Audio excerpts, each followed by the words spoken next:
जोशीमठ। आजकल हर कोई सिर्फ एक ही बात कर रहा है कि जोशीमठ का क्या होगा।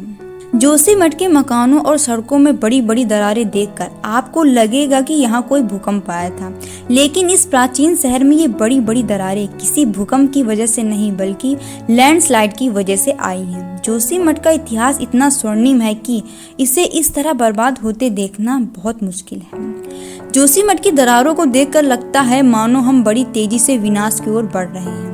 ऐसा लग रहा है कि थोड़े समय में ही जोशीमठ की पूरी जमीन धंस जाएगी और ये शहर मिट्टी में समा जाएगा।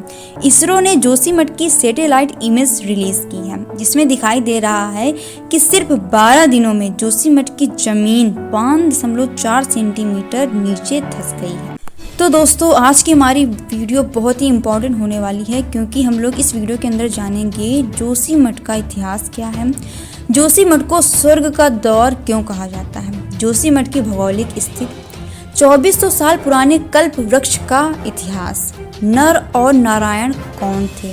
तो दोस्तों, जाइएगा नहीं कहीं, बने रहिए वीडियो के लास्ट मोड तक और जानिए जोशीमठ से जुड़े और कई भी बहुत महत्वपूर्ण जानकारी।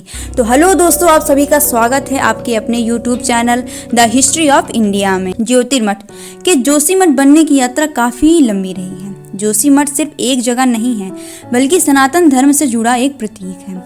आदि शंकराचार्य से भी शताब्दियों पहले से पौराणिक कथाओं में जोशीमठ का उल्लेख मिलता है। कहा जाता है कि जब भगवान विष्णु ने प्रहलाद की पुकार पर नरसिंह अवतार लिया और हिरण्याकश्यप का वध किया, तो उनका गुस्सा शांत नहीं हो रहा था। तब भगवान नरसिंह को शांत करने के लिए प्रहलाद ने जप किया और भगवान नरसिंह शांत रूप में जोशीमठ में विराजमान हुए।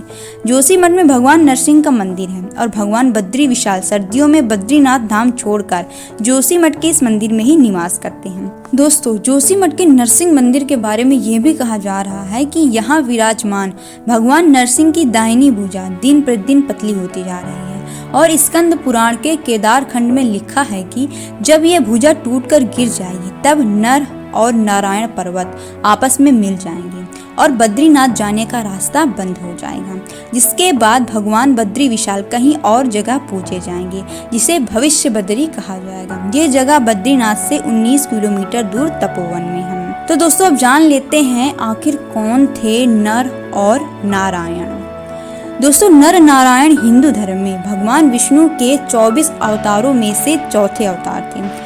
इस अवतार में विष्णु जी ने नर और नारायण रूप में जुड़वा संतों के रूप में अवतार लिया था। इस रूप में बद्रीनाथ तीर्थ में उन्होंने घोर तपस्या की थी। धर्मशास्त्रों के अनुसार भगवान नर और नारायण ब्रह्मदेव के प्रपौत्र थे। ये ब्रह्मा जी के बेटे धर्म और पुत्र वधु रुचि की संतान थे। ये भगवान विष्णु जी के अवतार थे। पृथ्वी पर धर्म के प्रसार का श्रेय इन्हीं को दिया जाता है। दोस्तों, जोशीमठ को आदि गुरु शंकराचार्य की वजह से भी जाना जाता है। 8वीं सदी में शंकराचार्य ने जोशीमठ में कल्प वृक्ष के नीचे घोर तपस्या की थी और भारत में बने 4 मठों में से सबसे पहले मठ उन्होंने यहीं स्थापित किया था। इस जगह को तब ज्योतिर्मठ कहा जाता था, जो बाद में जोशीमठ कहलाया। मंदिर के एक हिस्से में आज भी शंकराचार्य की लौ भी जल रही है और इस ज्योति के दर्शन की भी बहुत अहमियत मानी जाती है। जोशीमठ ही वो स्थान है जहाँ शंकराचार्य ने शंकर भाष्य की रचना की थी, जो कि सनातन धर्म के प्राचीन ग्रंथों में से एक है। दोस्तों, अब जान लेते हैं 2400 साल पुराने कल्प वृक्ष का इतिहास। कल्प वृक्ष स्वर्ग का एक विशेष वृक्ष है। पौराणिक धर्म ग्रंथों और हिंदू मान्यताओं के अनुसार यह माना जाता है कि इस वृक्ष के नीचे बैठकर व्यक्ति जो भी इच्छा करता है वह पूर्ण हो जाती है। पुराणों के अनुसार समुद्र मंथन से प्राप्त 14 रत्नों में से कल्प वृक्ष भी एक था। कल्प वृक्ष को अन्य कई नामों से भी जाना जाता था। पुराणों के अनुसार समुद्र मंथन से प्राप्त यह वृक्ष देवराज इंद्र को दे दिया गया था और इंद्र ने इसकी स्थापना सुरकानन वन में कर दी थी। कल्प वृक्ष के विषय में यह भी कहा जाता है कि इसका नाश कल्पांत तक नहीं होता। अब दोस्तों, ये जान लेते हैं कि जोशीमठ को स्वर्ग का द्वार क्यों कहा जाता है। इसका एक पौराणिक और एक वास्तविक उत्तर है। कहा जाता है कि जब पांडवों ने राजपाट छोड़कर स्वर्ग जाने का निश्चय किया तो उन्होंने जोशीमठ से ही पहाड़ों का रास्ता चुना था। बद्रीनाथ के पास पांडुकेश्वर को पांडवों की जन्म स्थली बताया जाता है। बद्रीनाथ के बाद माड़ा गांव पार करने के बाद एक शिखर पड़ता है, स्वर्ग रोहिणी।